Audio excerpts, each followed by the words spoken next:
Welcome, dear listener, to this quiet journey through the annals of history. As you settle in for a restful slumber or a moment of peaceful reflection, I invite you to transport your mind to a distant time and place. Imagine, if you will, a realm of stone castles, grand tapestries, and regal pageantry, the world of medieval Europe. Before we embark on our exploration of the lives of royal women in this era, I'd love to know where in the world you're joining us from today. Whether it's morning, noon, or night in your corner of the globe, I'm so glad you've chosen to spend this time with me.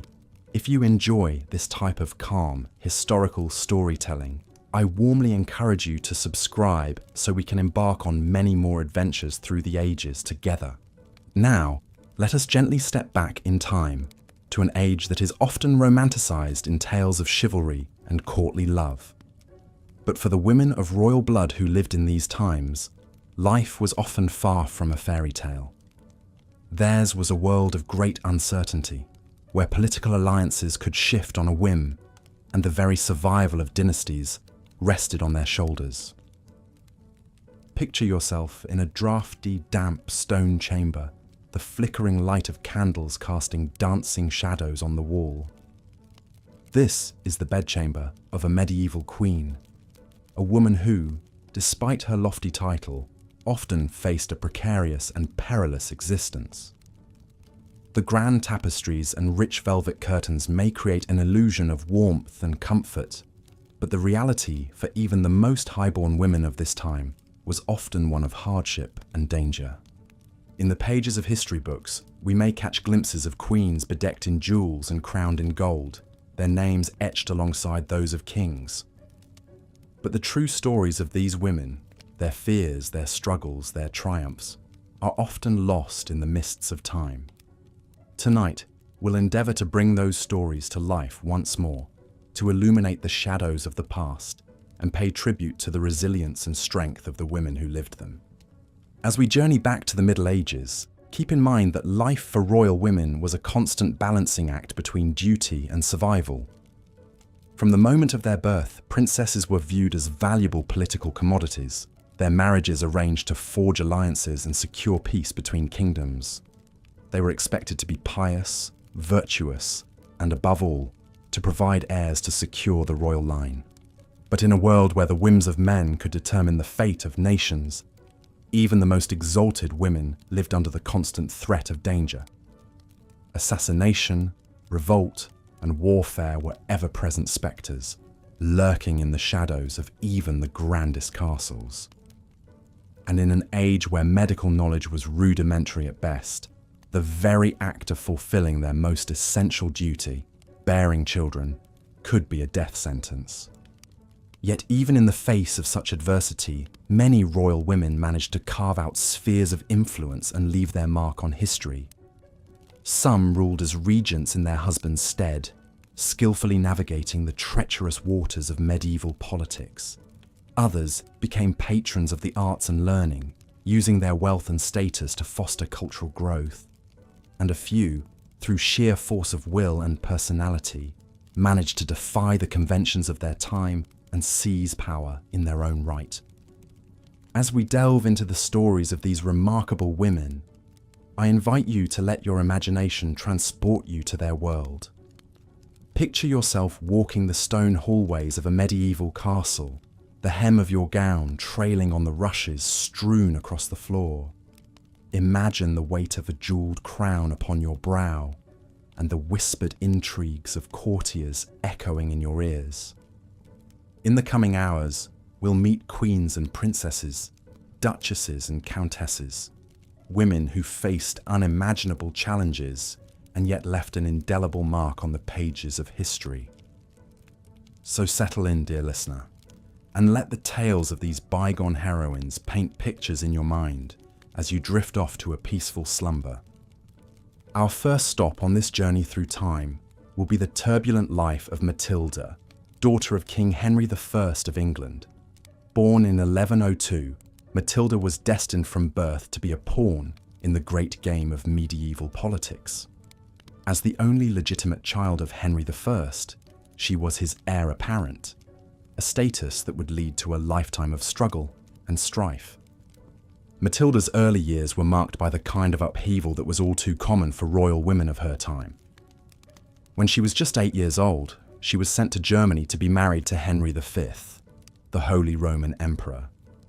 This was a political alliance, pure and simple, a way for her father to secure a powerful ally on the continent.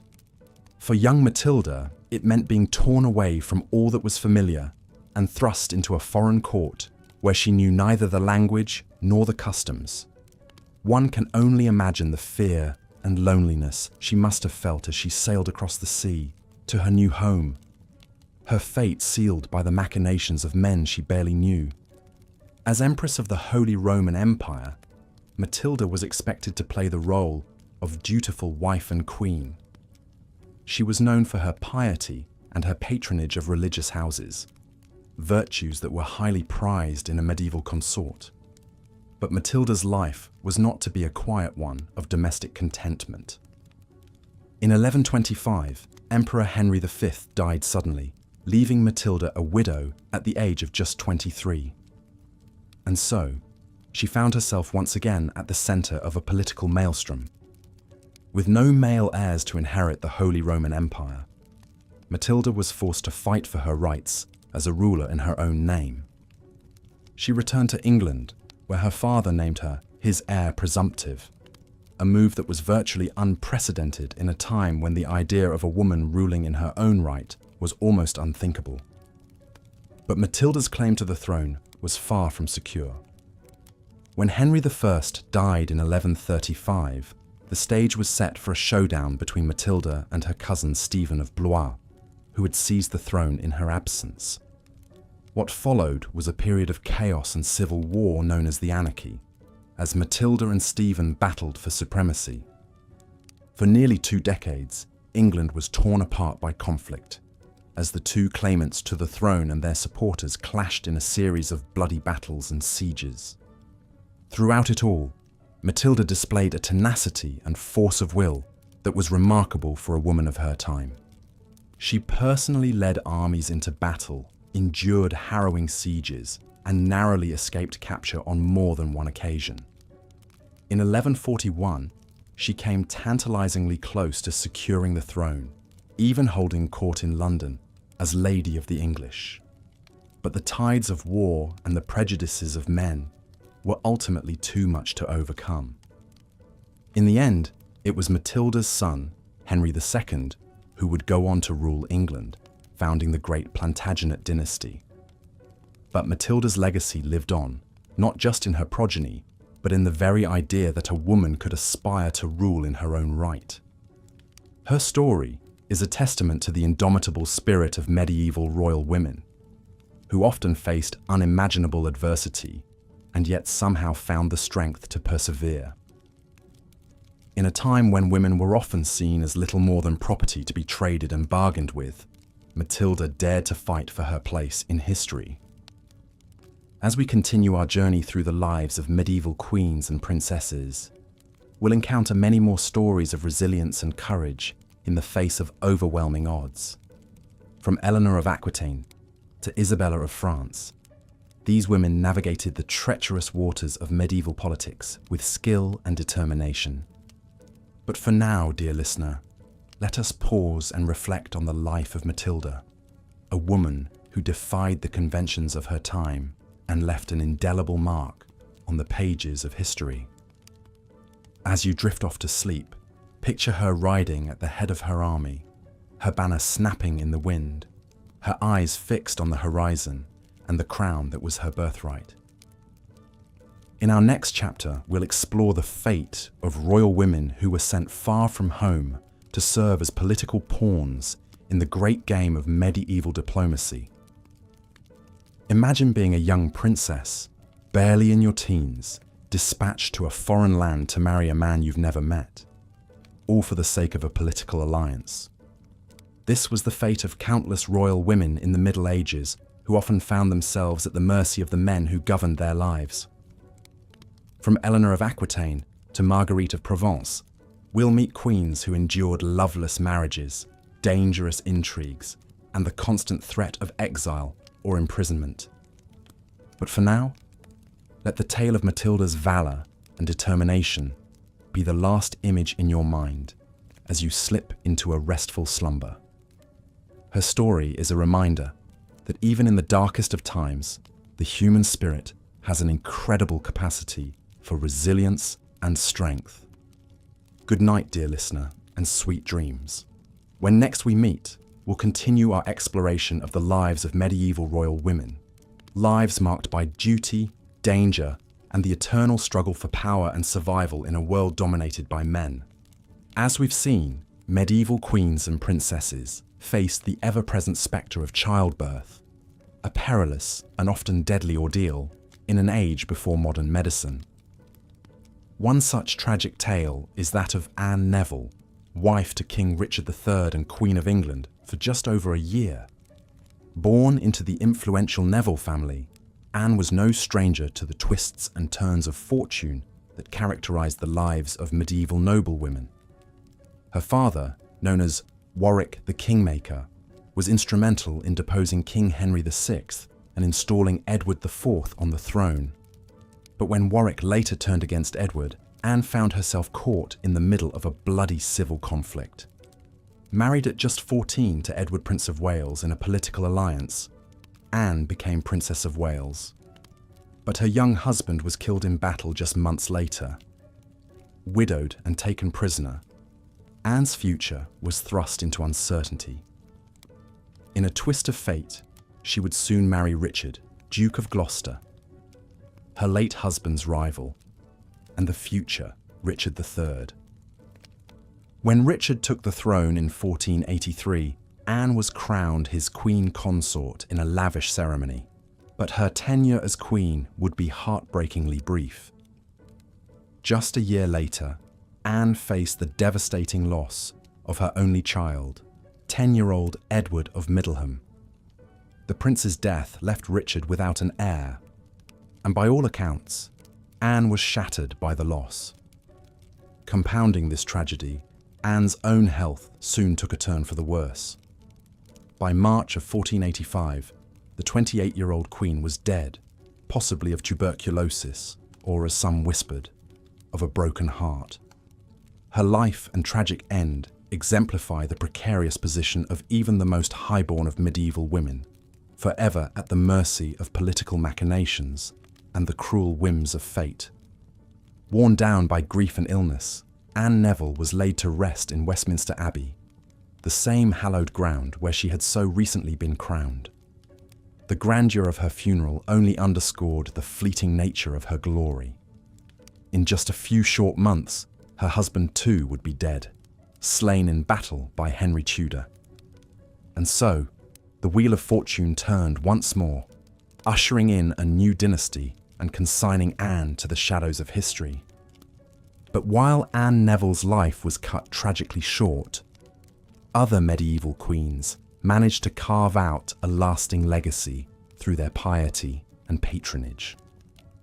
In an era when a woman's role was tightly circumscribed, acts of religious devotion and cultural sponsorship provided an acceptable outlet for their wealth and influence. One such patron was Philippa of Hainault, Queen of England, as the wife of King Edward III. Philippa is often overshadowed by her formidable mother-in-law, Isabella of France, whom we'll come to later.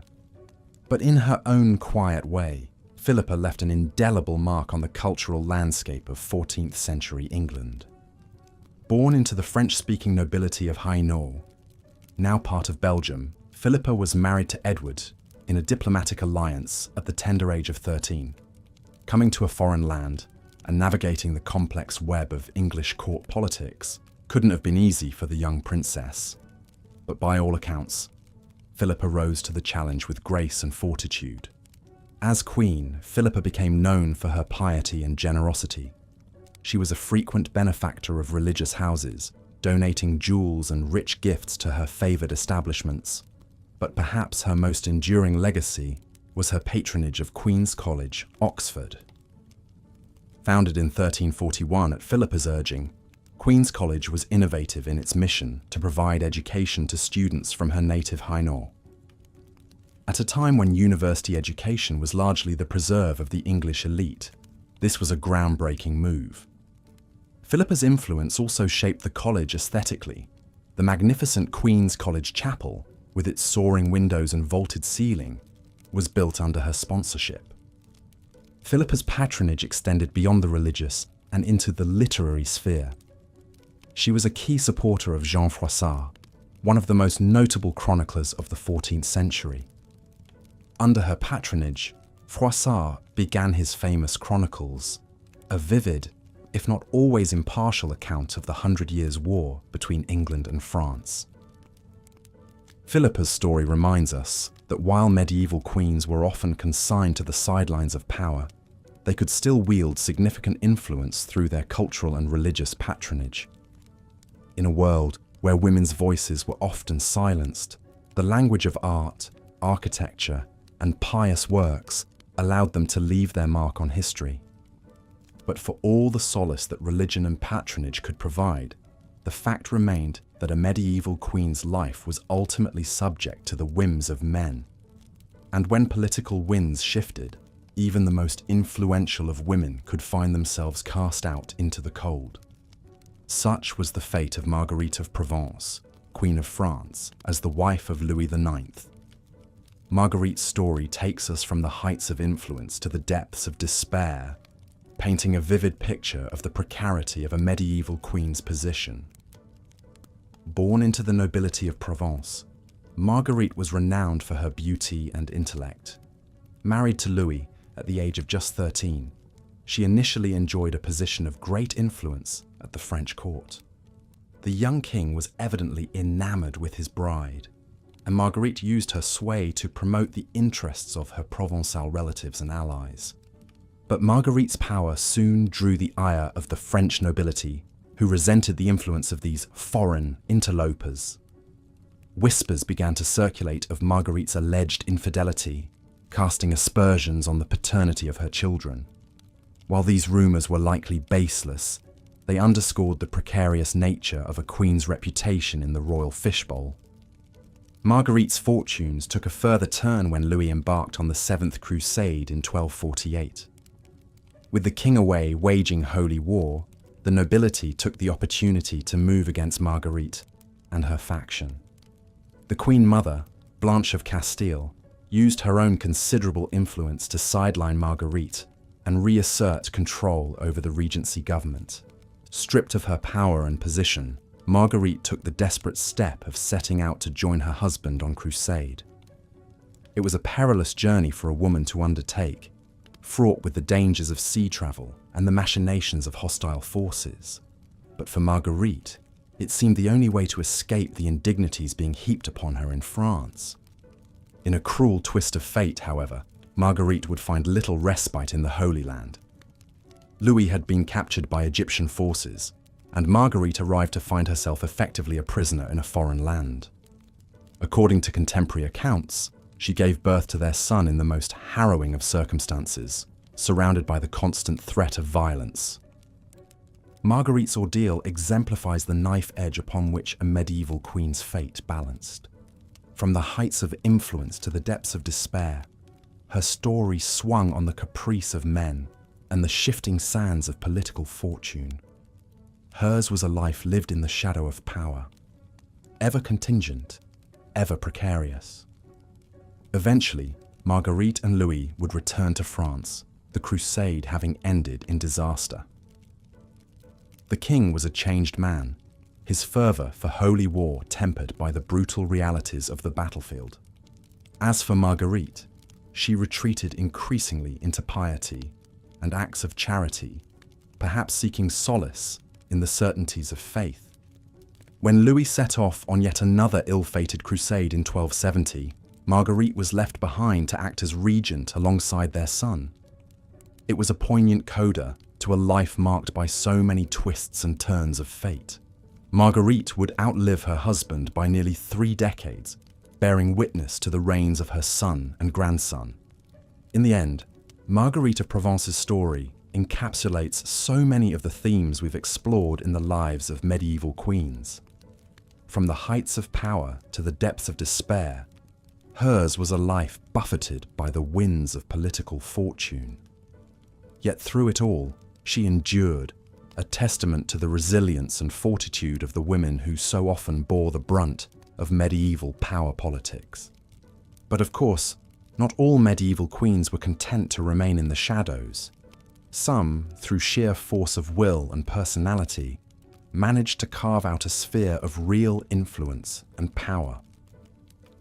One of the most notorious examples of this is Isabella of France, the so-called she-wolf, who deposed her own husband, King Edward II of England.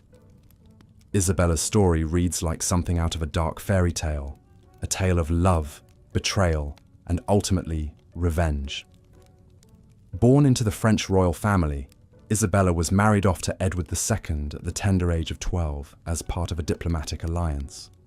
But from the start, the marriage was fraught with tension and mistrust. Edward, by all accounts, was a weak and ineffectual king, more interested in his male favourites than in the business of ruling.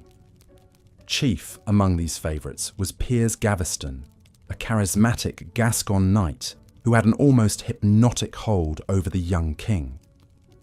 Edward's obsession with Gaveston and his willingness to shower him with titles and riches soon aroused the ire of the English nobility. For Isabella, Gaveston's influence over her husband must have been a constant source of humiliation and frustration. She was effectively sidelined in her own marriage, her status as queen eclipsed by that of a low-born knight. But Isabella was no shrinking violet. She bided her time, building alliances and cultivating her own power base. The tipping point came in 1325, when Edward sent Isabella to France on a diplomatic mission. It was a decision he would come to regret. In France, Isabella found a powerful ally in the form of Roger Mortimer, a disgruntled English nobleman who had been exiled by Edward. Together, they hatched a daring plan to depose the king and install Isabella's son, the future Edward III, on the throne. What followed was a stunning coup that would change the course of English history. With Mortimer by her side and an army at her back, Isabella landed on the English coast in 1326. The pair quickly gained support from disaffected nobles and marched on London, gathering momentum as they went. Faced with this overwhelming show of force, Edward II had little choice but to flee. He was eventually captured and imprisoned, his fate sealed by the very same nobles who had once supported him. In a chilling act of vengeance, Isabella had her husband brutally murdered, a deed that would earn her the moniker of she-wolf in the annals of history. For a time, Isabella and Mortimer effectively ruled England as co-regents, their power unchecked by any higher authority. It was a remarkable inversion of the traditional gender roles of medieval society, a woman wielding the reins of power, with a man as her consort and enforcer. But as with all tales of power and ambition, Isabella's story did not have a happy ending. Her son, Edward III, chafed under the yoke of Mortimer's influence and eventually staged his own coup, having his mother's lover arrested and executed. Isabella herself was spared, but spent the rest of her life in luxurious exile, stripped of her power and influence. In the end, Isabella of France's story stands as a testament to the extraordinary lengths to which a medieval queen might go to assert her own agency in a world dominated by men. Through sheer force of will and personality, she upended the established order, seizing power in a way that few women of her time could have dreamed of. But her tale also serves as a cautionary one, a reminder of the perils that awaited even the most formidable of women in the cutthroat world of medieval politics. For in the end, Isabella's grasp on power was always tenuous, dependent on the whims of the men around her. When those whims shifted, as they inevitably did, she found herself cast aside, a victim of the very same forces she had once sought to control. As we come to the end of our journey through the lives of these remarkable women, it's worth reflecting on the harsh realities they faced. To be a queen in the Middle Ages was to walk a constant tightrope, balanced precariously between power and peril. On the one hand, these women enjoyed a level of privilege and influence that was unimaginable to most of their contemporaries. They had access to wealth, education, and cultural resources that set them apart from the vast majority of medieval society. Some, like Philippa of Hainault, used this privilege to leave a lasting mark on the world through acts of patronage and piety. But on the other hand, these women were also acutely vulnerable, their fates tied to the shifting winds of dynastic politics and the whims of the men around them.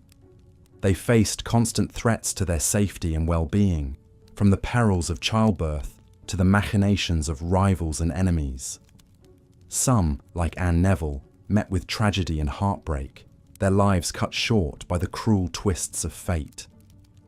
And even those who managed to carve out a sphere of influence, like Isabella of France, did so at great personal risk. In a world where power was the ultimate prize, a woman who dared to reach for it could just as easily find herself cast down into the abyss. Perhaps what's most striking about these stories is the sheer resilience and fortitude of the women who lived them. In the face of unimaginable adversity, they found ways to endure, to adapt, and even to thrive. Whether through acts of piety, patronage, or sheer political maneuvering, they asserted their agency in a world that sought to deny it to them at every turn. In the end, their stories serve as a powerful reminder of the extraordinary capacity of the human spirit to overcome even the most daunting of obstacles. They may have lived in a world far removed from our own, but the challenges they faced, of love and loss, of power and peril, are ones that still resonate across the centuries. So, as we close the book on this chapter of history, let us remember these women, not just as queens and consorts, but as individuals, each with her own unique story to tell. In doing so, we honor their memory and the enduring legacy they left behind. And with that, we come to the end of our journey through the lives of medieval queens. I hope that, in some small way, their stories have shed light on the complex realities of life in the Middle Ages, a world of grandeur and squalor, of piety and violence, of love and loss. But more than that, I hope they've served as a reminder of the extraordinary resilience and strength of the human spirit. These women, for all the challenges they faced, found ways to leave their mark on history through their patronage, their piety, and their sheer force of will. As we drift off to sleep, let us carry their stories with us, a testament to the enduring power of the human experience across time and across cultures. And let us remember that even in the darkest of times, there is always a glimmer of light to be found, a flicker of hope that can guide us through to brighter days ahead. Good night and sweet dreams. As we've seen, medieval queens and princesses often found their lives shaped by forces far beyond their control, married off to secure alliances, sent to foreign courts, and pressured to produce male heirs. But perhaps no aspect of their lives was more harrowing and dangerous than the perils of childbirth. In an age long before modern medicine, obstetrical care was rudimentary at best. Midwives who attended most births relied more on folklore and tradition than scientific knowledge. The concept of hygiene was poorly understood. Labour took place in dark, stuffy chambers, on beds soiled with the bodily fluids of previous births. Instruments, when used, were not properly cleaned. It's hardly surprising that puerperal fever, caused by bacterial infections, was rampant. For a queen, the risks were compounded by the immense pressure to deliver a healthy son.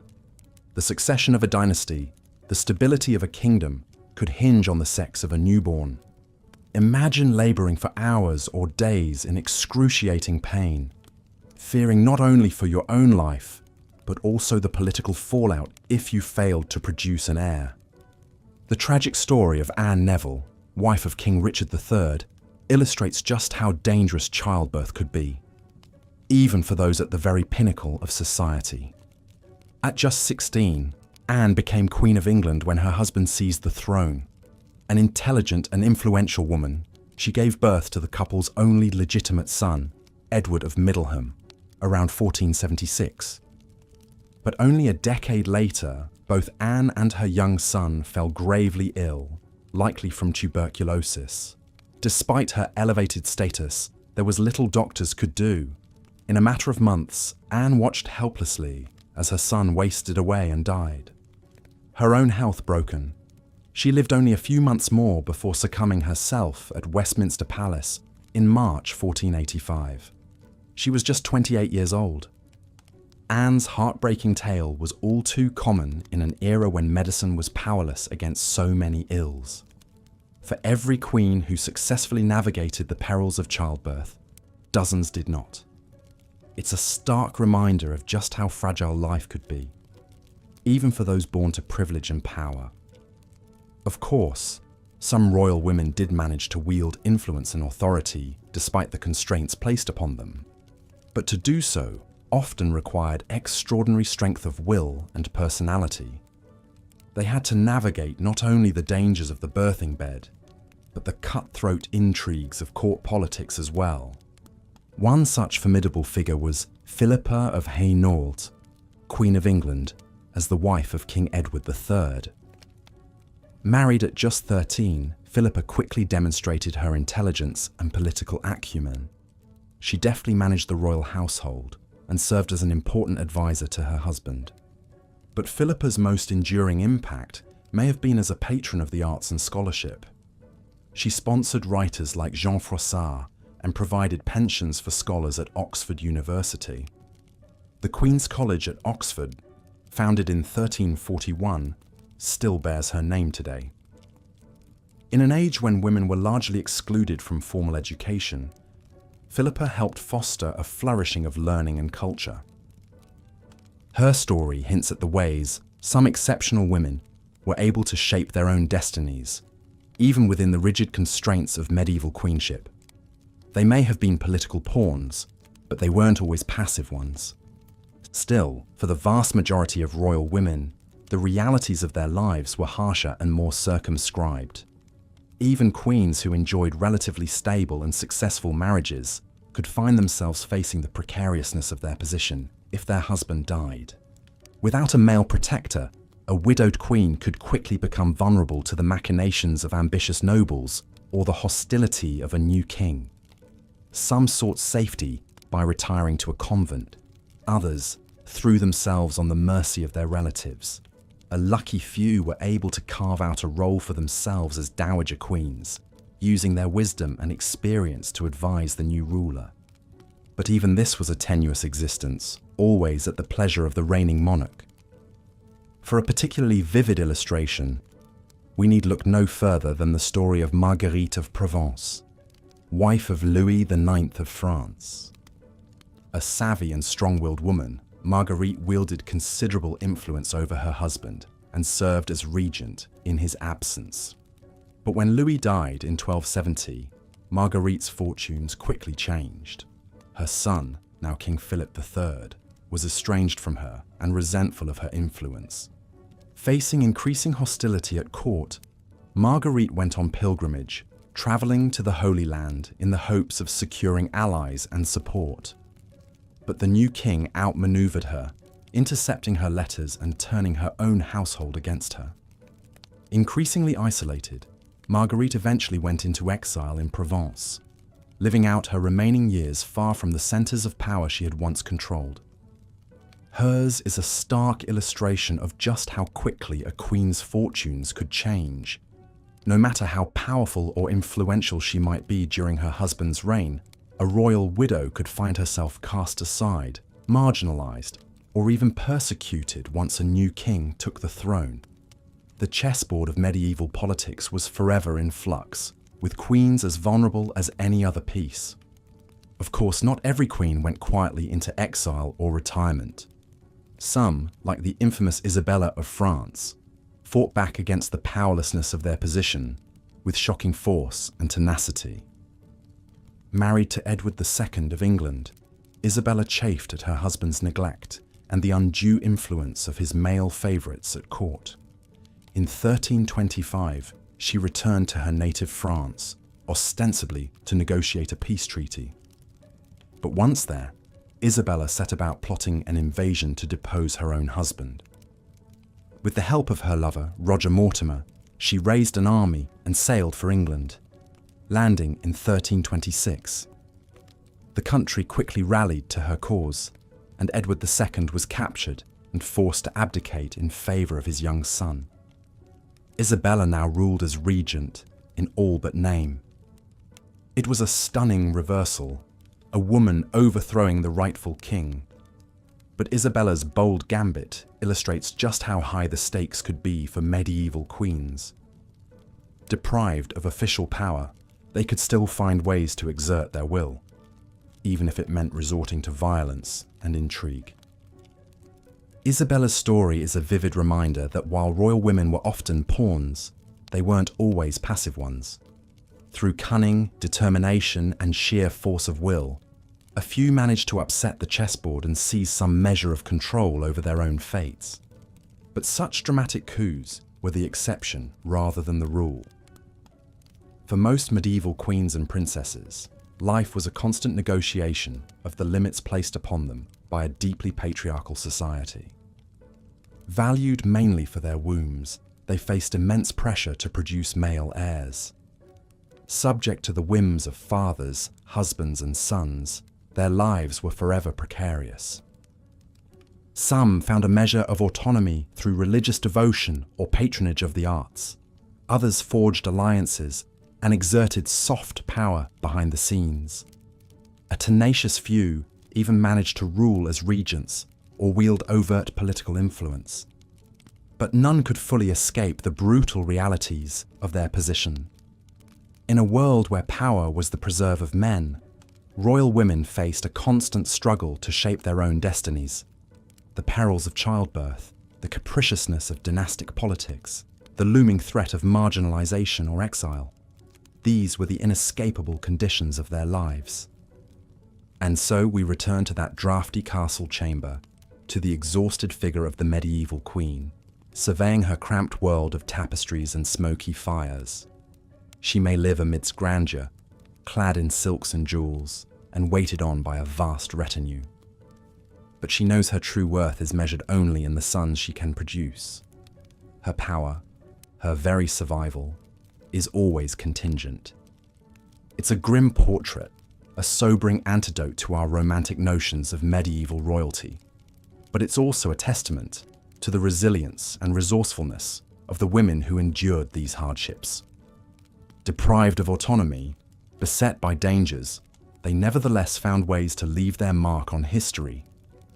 In their stories, in the triumphs and tragedies, the acts of piety and patronage and intrigue, we catch a glimpse of lives lived under extraordinary pressure, and we're reminded that even in the most constrained of circumstances, the human spirit has a remarkable capacity for endurance and even defiance.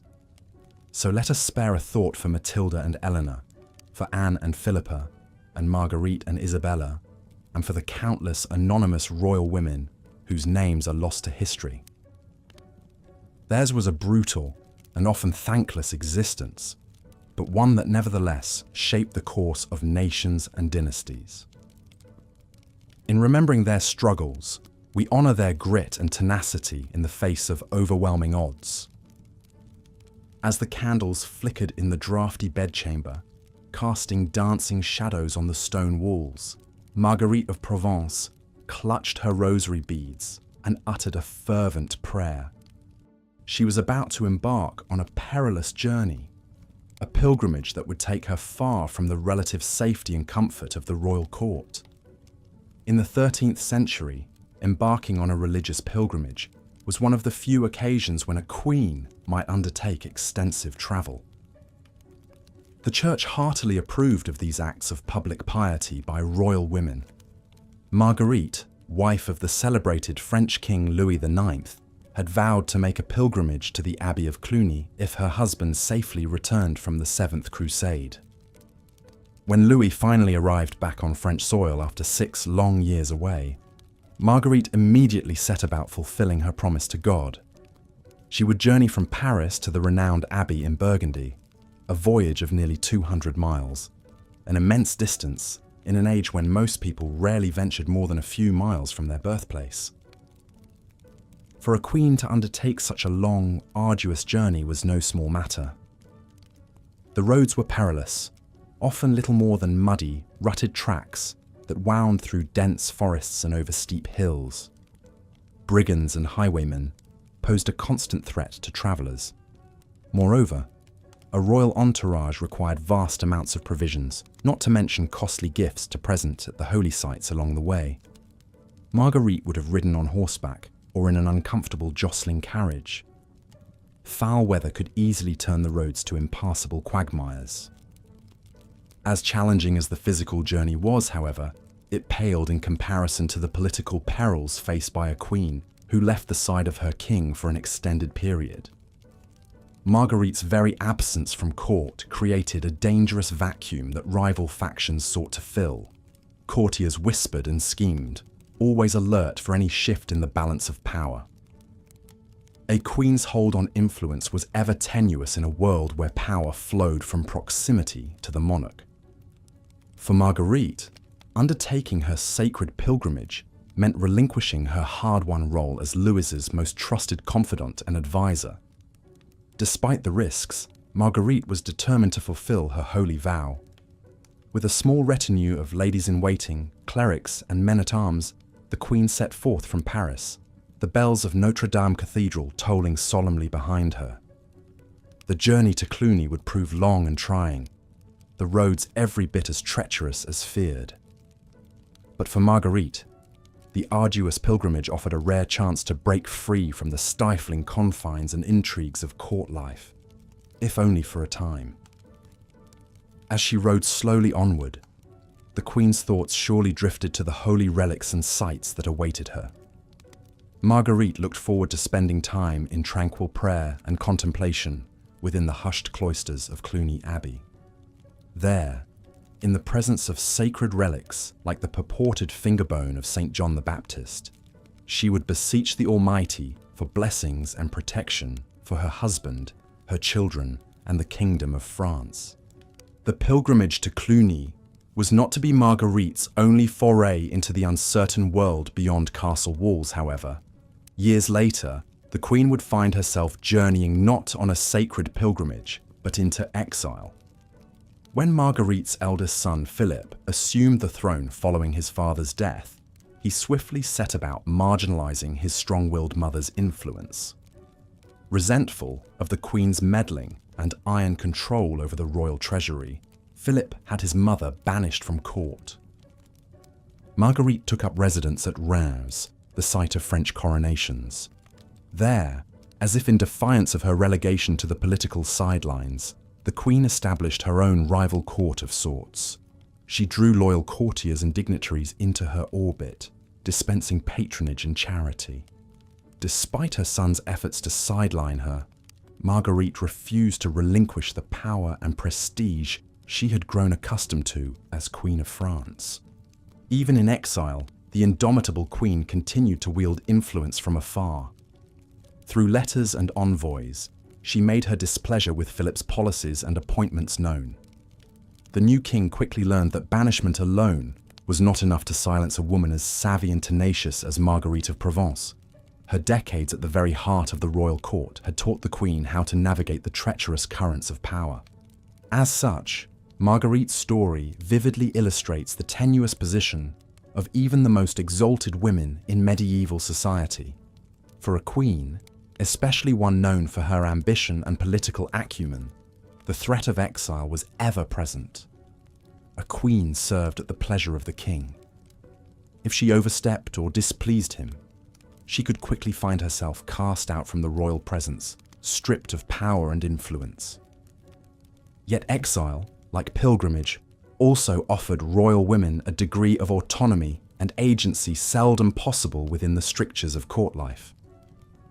Removed from the watchful eye of the monarch, an exiled queen could more freely cultivate her own base of support and influence. Indeed, Marguerite of Provence remained a force to be reckoned with, even from her banishment at Reims. The experiences of Marguerite and so many of her royal sisters highlight the peculiar paradox faced by medieval queens. Their lofty status afforded them immense privilege, wealth, and access to power. Yet that same exalted rank also left them intensely vulnerable to the whims and suspicions of their husbands and sons. A queen, even one who wore a crown and sat a throne, was still ultimately subject to male authority. Undertaking a pilgrimage or facing exile were two sides of the same coin for women like Marguerite. Occasions when the normal strictures and scrutiny of their lives eased, if only fleetingly. In those rare moments of relative freedom and autonomy, some royal women found opportunities to more fully become themselves, to wield power and influence on their own terms. The road could be fraught with peril, whether traveling to a holy shrine or banished from court, but it offered tantalizing glimpses of a life less circumscribed by the demands of others. For the indefatigable Marguerite of Provence, neither pilgrimage nor exile could long keep her from the heart of power. This queen understood better than most how to navigate the treacherous landscape of medieval politics. Her years of devotion and service to Louis IX had earned her a reputation as a woman of great piety and wisdom, a formidable figure who commanded respect and allegiance. Even when temporarily removed from the king's side, Marguerite refused to relinquish her hard-won authority. As she made her arduous way toward Cluny Abbey all those years ago, rosary beads clasped tightly in her hands, Marguerite surely drew strength and resolve from her faith. In a world where the winds of power and peril could shift without warning, the Queen had learned to rely on her own unshakable sense of purpose. Come what may, pilgrimage or exile, power or persecution, Marguerite of Provence would remain steadfast. For this redoubtable medieval queen, adversity was simply another challenge to be met with the same unwavering resilience that had defined her remarkable life. The life of a medieval queen was a paradoxical one. To the common folk, these royal women lived in unimaginable grandeur, with every comfort provided. But behind the castle walls lay a harsh and precarious existence, where even the most blue-blooded ladies were not immune from the era's many perils. Power was a double-edged sword. It provided prestige, but also painted a target on one's back in a world where fortunes could change at the drop of a hat. Perhaps no one embodied these contradictions more than Eleanor of Aquitaine. Born into nobility as the Duchess of Aquitaine in her own right, she was renowned across Europe for her beauty, intelligence, and sizable inheritance. These qualities made Eleanor a much sought-after bride, and at just 15 years old, she was married off to King Louis VII of France in 1137. While such an illustrious match might seem like a fairy tale ending, the reality was far from idyllic. Eleanor chafed at the restrictions placed on her by the pious and austere French court. The king was more interested in religious devotion than romantic love, and the couple became increasingly estranged. During their marriage, Eleanor accompanied Louis on the ill-fated Second Crusade to the Holy Land, an arduous journey for even the hardiest of men, let alone a young queen. The expedition was a failure on many fronts, and rumour swirled that Eleanor had engaged in an affair with her uncle Raymond while in Antioch. Although never proven, the scandal further strained her relationship with Louis. Upon their return, the couple soon sought an annulment on the grounds of consanguinity, as they were in fact distant cousins. The convenient discovery of this blood tie provided a face-saving way to end their unhappy union. At age 30, Eleanor once again found herself a pawn on the marriage market, albeit an extremely valuable one. Her vast lands made her an attractive prospect for many powerful suitors.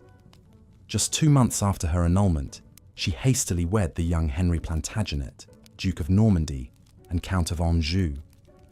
It was a defiant match that shocked many, as Henry was the rival and enemy of her former husband Louis. This second marriage proved more passionate, but no less tumultuous. Henry and Eleanor had a fiery dynamic, clashing often as two strong personalities both accustomed to having their way. When Henry ascended to the English throne in 1154, Eleanor was crowned Queen of England. Over the next 13 years, she bore Henry 8 children, including 5 sons, finally achieving the critical duty of providing male heirs. But Eleanor was no passive consort content to stay quietly in the background. She continued to be actively involved in governance, often serving as regent in Henry's absence. Her court at Poitiers became a renowned centre of courtly love and artistry, in contrast to Henry's more rough-and-tumble preferred pastimes like hunting and warfare. As their children grew, family squabbles escalated into outright rebellion, with Eleanor's sons rising up against their father, likely with her tacit support. Incensed by this betrayal, Henry had Eleanor arrested and imprisoned for treason. She spent the next 16 years under house arrest, largely confined to various royal holdings. It was only after Henry's death in 1189 that Eleanor was finally freed by her son, and now King Richard the Lionheart. In a remarkable turn of events, the nearly 70-year-old Eleanor stepped back into the spheres of power as she took on the role of regent while Richard launched his crusade. Even in her advanced age, the indomitable queen travelled across Europe to negotiate Richard's marriage and ransom when he was captured. Eleanor's later years serving as an elder stateswoman marked a triumphant final chapter in a turbulent life that saw dramatic swings of fortune. Her story embodied the dizzying heights and plummeting depths that defined the capricious lives of even the most elite medieval women. From glittering courts to dank prison cells, the ever-present spectres of dynastic maneuvering, forbidden love, and shifting allegiances meant that no queen, however powerful, was ever truly secure. Indeed, if the trials of Eleanor of Aquitaine demonstrated anything, it was that the glittering trappings of royal power were underpinned by the cold, hard realities of medieval marriage and motherhood. For even the highest-born women of the time, their chief value lay in their wombs and the sons they could produce to carry on family lines. This unrelenting pressure shadowed queens from the moment they took their marital vows. Childbirth in the medieval era was an incredibly perilous undertaking for women of all stations. But for royal women, the stakes were amplified by the added political implications. A queen's fertility was a matter of dynastic urgency, with the succession and stability of entire kingdoms often hinging on her ability to bear healthy sons. Yet the state of medical knowledge in the Middle Ages was woefully inadequate to ensure safe deliveries. Childbirth was an agonizing and life-threatening ordeal, with queens confined to dark, airless chambers for the final weeks of pregnancy to protect the baby from evil spirits. They were attended by midwives of varying skill who relied on a combination of folk wisdom, prayer, and dubious concoctions to ease labor pains. Hygiene was rudimentary at best, with chambers strewn with rushes to soak up the copious blood and fluids of delivery. It's estimated that about 5% of births ended in the mother's death, most commonly from infection. For royals, the rate was likely even higher given the frequency with which queens found themselves pregnant. Anne Neville, the wife of King Richard III of England, endured a particularly heart-wrenching reproductive struggle. Married at just 16 years old in 1472, Anne faced immense pressure to produce an heir for the House of York. Her first pregnancy ended in miscarriage, a devastating but all too common outcome. In 1473, Anne finally gave birth to a son, Edward of Middleham. The kingdom rejoiced at the arrival of a male heir to cement the York claim to the throne. But just 2 years later, tragedy struck when the little prince fell ill and passed away suddenly. Anne was understandably grief-stricken at the loss of her only child. Worse still, Anne herself had emerged from the birthing bed changed. Once described as a great beauty, her health was now shattered, possibly from a difficult delivery or postpartum infection. She became increasingly frail and withdrawn, a shadow of her former vibrant self. As one chronicler noted, she was wasted with sorrow. Despite her fragile condition, Anne conceived again in late 1484. It was to be her final pregnancy, as she died in March of 1485, at the age of just 28. The cause was likely related to the cumulative physical strains of childbearing, exacerbated by her general ill health. Richard III was shattered by his beloved Queen's passing, and just 5 months later, he too met his end at the Battle of Bosworth Field. Anne Neville's poignant tale highlights the unforgiving physical toll that reproduction exacted on the bodies of medieval royal women. Regarded as little more than vessels for carrying on dynasties, queens were afforded precious little rest between pregnancies to recover, placing enormous strain on their health. The pressure to keep producing heirs was unrelenting, even in the face of miscarriages, stillbirths, and infant mortality. This cycle of childbearing was also deeply entwined with the political maneuvering that dominated court life. A queen's status often directly correlated to her reproductive success, with her influence and security rising and falling with the births and deaths of children, particularly sons. Failure to conceive was viewed as a personal and moral failing, rather than a twist of biological fate. Beyond the bedchamber, medieval queens were expected to be paragons of piety and virtue, setting an example of religious devotion for their subjects to follow. The ideal queen was meant to be a helpmate to her husband, an obedient consort who deferred to his authority. In reality, this submissive veneer often concealed a cannier political instinct, with savvy queens finding ways to exercise influence informally. One common avenue for queens to flex their patronage muscle was through sponsoring religious institutions and causes. Founding abbeys, almshouses, and hospitals was a way to publicly display one's magnanimity and godliness, while also creating a network of loyal clerics and retainers. These acts of conspicuous piety served to counter the frequent whispers about Queen's lasciviousness and meddling that swirled around court.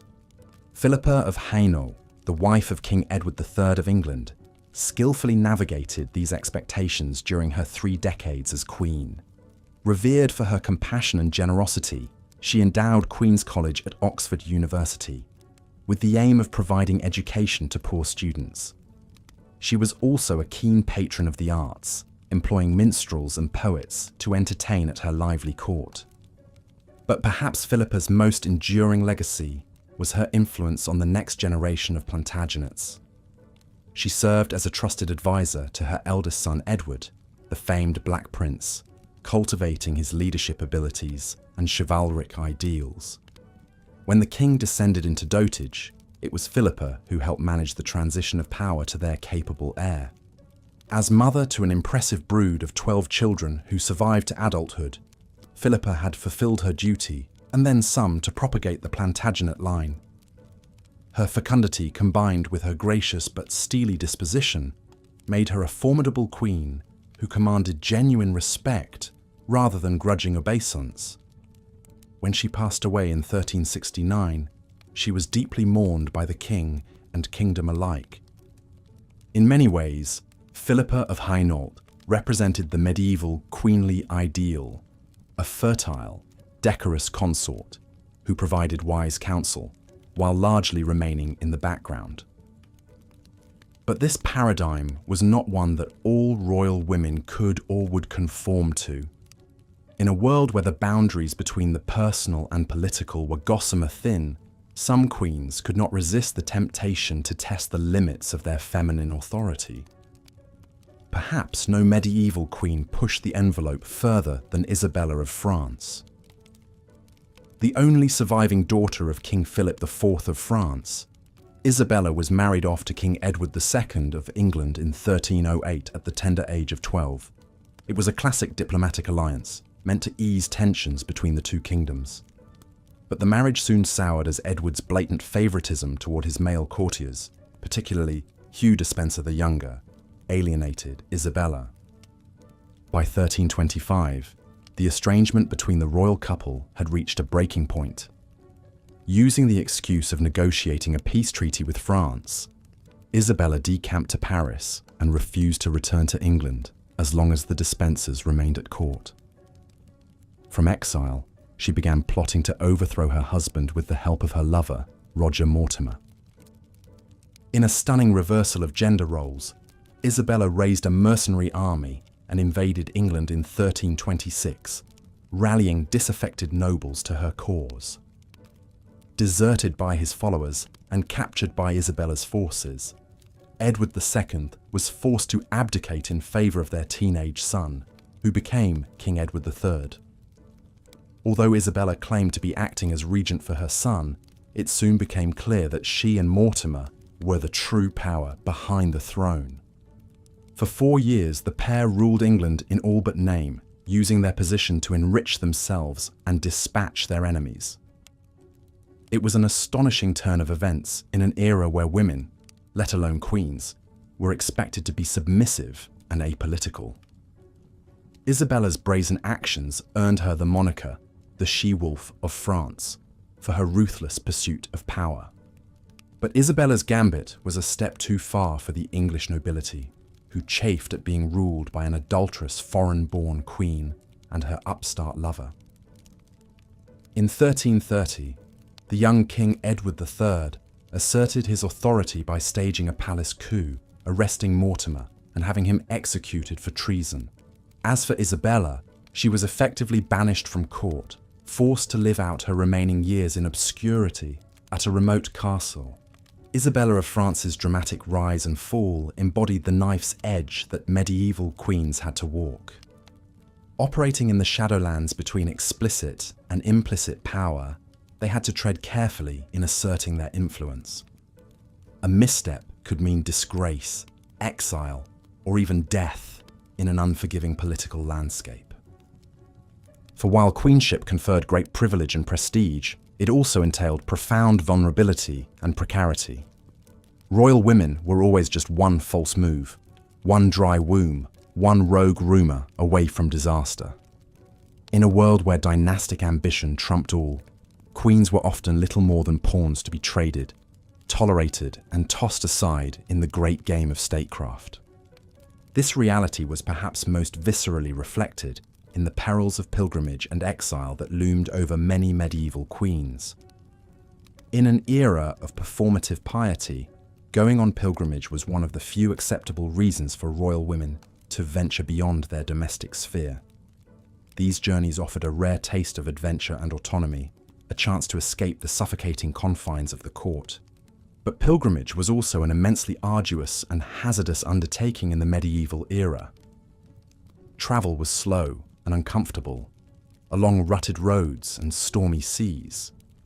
Bandits and disease posed a constant threat, ready to cut down even the most blue-blooded of wayfarers. Many queens undertook pilgrimages not just for spiritual edification, but for political expediency, either as penance for perceived transgressions or as a show of contrition to ease tensions. For Marguerite of Provence, consort to Louis IX of France, pilgrimage proved to be a source of both solace and sorrow. A deeply devout woman, Marguerite accompanied her equally pious husband on his first crusade to Egypt in 1248. It was a disastrous campaign, culminating in Louis being captured by the Mamluks. Marguerite, who was pregnant at the time, managed to scrape together the enormous ransom to free Louis and his surviving men. But the ordeal left them both physically and mentally scarred, with Louis vowing to launch another crusade to atone for his failure. In 1270, the royal couple set out again, this time for Tunis. But they never reached their destination. Louis died of dysentery along the way, leaving Marguerite devastated. Now a widow, Marguerite returned to France to serve as regent for her young son, but her grip on power was tenuous, and she soon found herself outmaneuvered by her own brother-in-law. In a final indignity, Marguerite was more or less banished from court, forced to retreat to her dower lands in Provence. It was a bitter coda to a life marked by both the lofty heights of queenship and the capricious turns of fortune. Marguerite of Provence's journey encapsulated the dizzying vicissitudes that defined the lives of medieval queens. Theirs was a tightrope existence, forever balanced between the sacral and the strife-filled, the exalted and the insecure. Even the most seemingly stable of royal marriages could not shield them from the ever-present threats of political eclipse, exile, and erasure. For in the final accounting, medieval queens were hostage to both their fickle biology and the implacable forces of dynasty. Their worth was measured in heirs and unction, their persons deployed as diplomatic bargaining chips. They lived under a burden of relentless scrutiny, their every move and utterance dissected for signs of scandal or sedition. And yet, for all the perils and precarity of their position, queens also held a uniquely visible platform from which to influence events. Through the soft power levers of patronage, pilgrimage, and piety, they could carve out spheres of influence that belied their ostensibly subordinate status. Behind the placid mask of queenly composure lay reservoirs of resilience and resourcefulness that sustained them through the many trials of their station. In the tapestry of medieval history, these royal women's stories form a glittering but bloodied thread. Theirs was a sisterhood bound by the common experiences of perilous childbirth, loveless marriage, and capricious fortune. Even the mightiest among them walked a razor's edge, their fates ultimately dependent on the whims of fathers, husbands, and sons. To look back on their lives from the vantage of modernity is to marvel at the sheer fortitude it took to endure in a world so hostile to their agency. For every Eleanor of Aquitaine who managed to claw her way to a modicum of self-determination, there were scores of forgotten queens who languished in obscurity, valued only for their fertility or utility to the dynastic project. Their names may have faded from the historical record, but their collective struggles reverberate across the centuries, a testament to the unyielding and often unsung strength of the medieval female. Theirs was a sisterhood of survival in a world where womanhood itself was a high-wire act, forever poised between the sacred and the profane. In the end, perhaps the greatest legacy left by these long-ago queens is the enduring example of their resilience in the face of unimaginable adversity. They navigated the treacherous currents of court life with a grace and grit that belied the gilded cage of their queenship. In doing so, they etched their indelible mark on the annals of history, one defiant breath at a time. The regal beauty and luxurious finery of Isabella of France masked a steely determination and shrewd political mind. Born into the powerful Capetian dynasty of France in 1295, Isabella was dispatched to England at the tender age of 12 to marry the English king, Edward II. It was an arrangement meant to foster peace between the two kingdoms, but it was not a happy union. Edward was an ineffectual ruler with little interest in governance or his young bride. He lavished favour and power on his male favourites, much to the resentment of England's nobles. The spurned Isabella found herself isolated and powerless in a foreign court, her queenly authority eclipsed by the whims of her feckless husband. But Isabella would not resign herself to irrelevance.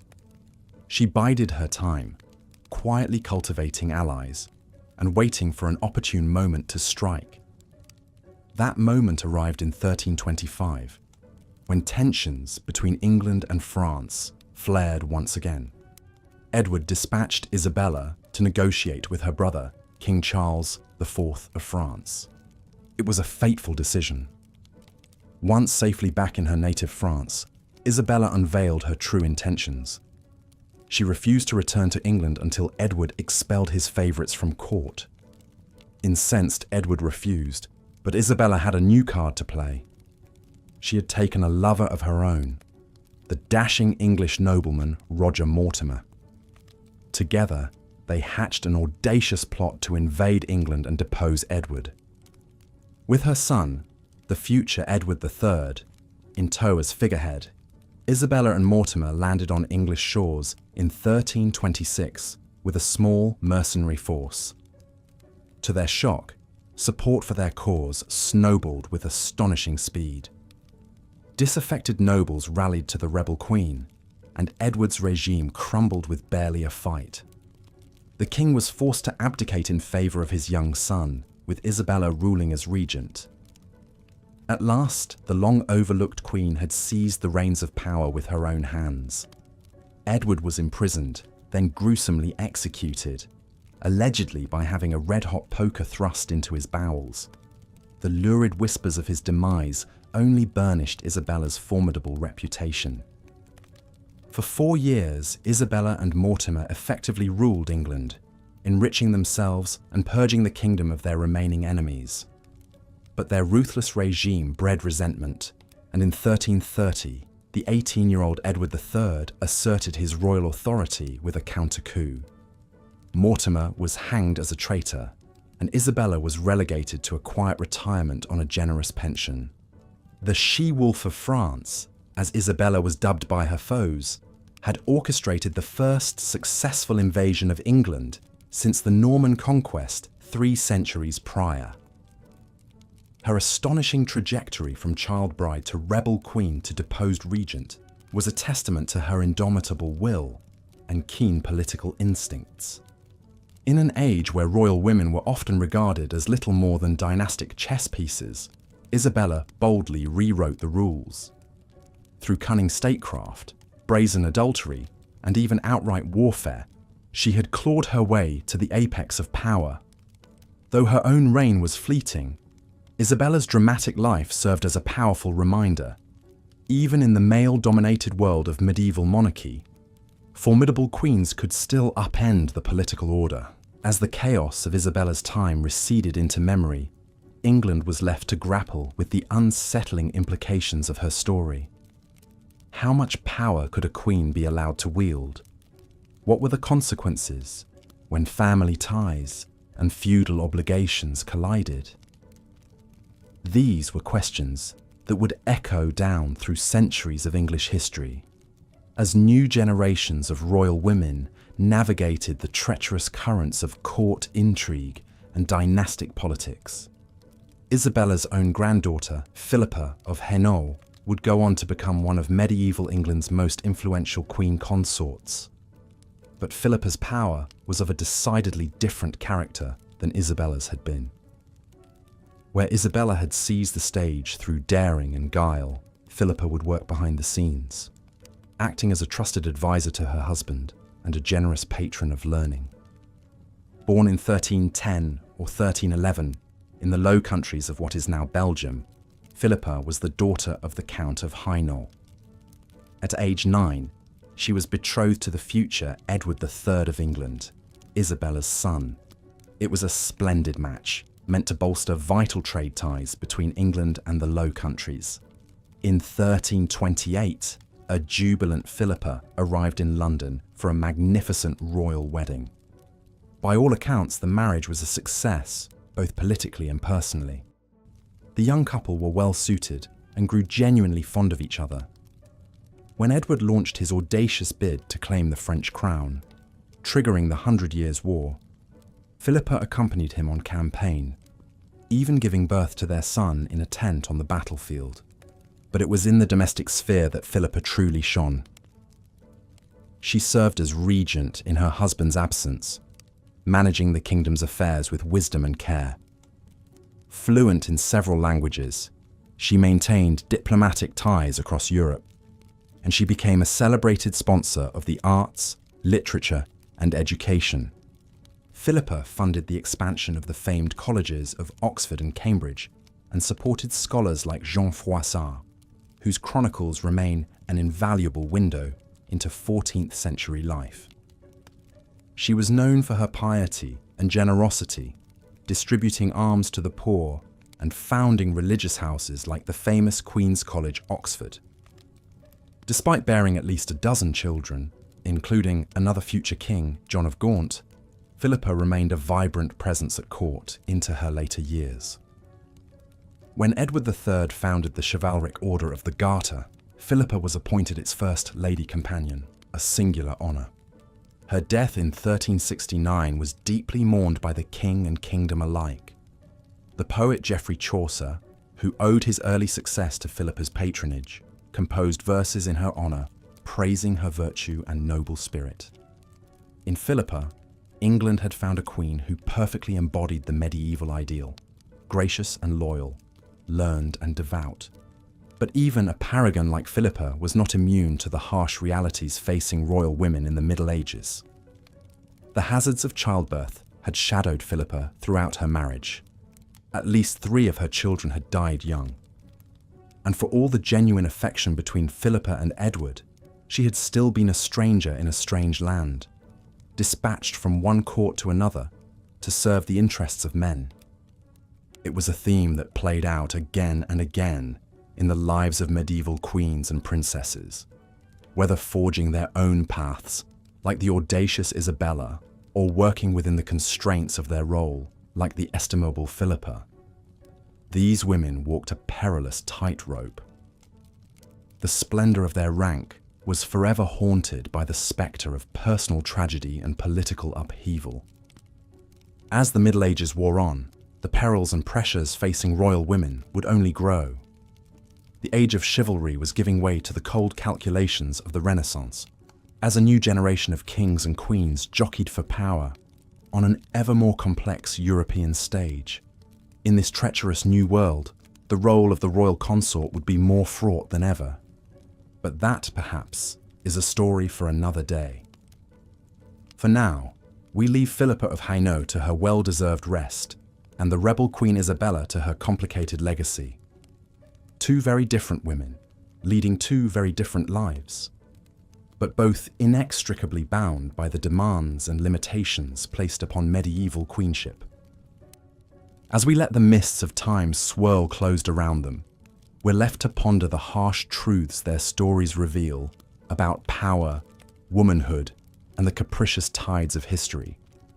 These are questions that transcend any one era, echoing down to us today with undiminished urgency.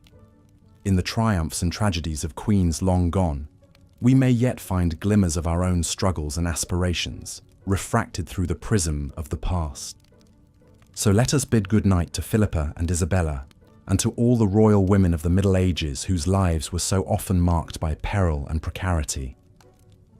May their stories continue to instruct and inspire us, even as we work to build a world where the circumstances of one's birth no longer dictate the shape of one's life. And may we always remember the quiet courage of those who came before, blazing trails through uncharted territory with grace, grit, and unflinching resolve. As the candles gutter and the first fingers of dawn creep across the horizon, we close the chapter on another era, secure in the knowledge that the lessons it holds are not lost to time, but waiting patiently for us to discover anew. Like a loyal chronicler keeping vigil over the ages, history stands ready to illuminate our present and guide our steps into an ever-unfolding future.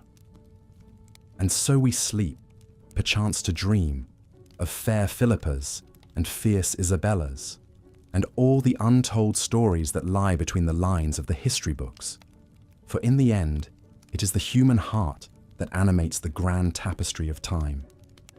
And it is there, in the quiet moments and unsung struggles, that the true essence of our shared past is woven, stitch by precious stitch.